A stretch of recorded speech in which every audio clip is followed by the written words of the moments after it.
trẻ con có Chúa không ăn lo gì, tuổi trẻ con lại dám yêu yêu, tuổi trẻ con đang đi ngắm nơi Chúa trời,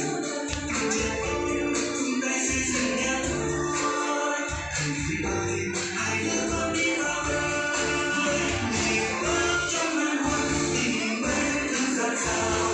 lòng tan trao ca cùng Chúa, hạnh phúc cho thế gian khổ đau đã lùi tan, tuổi trẻ Giêsu mang bình an đến khắp gian trần.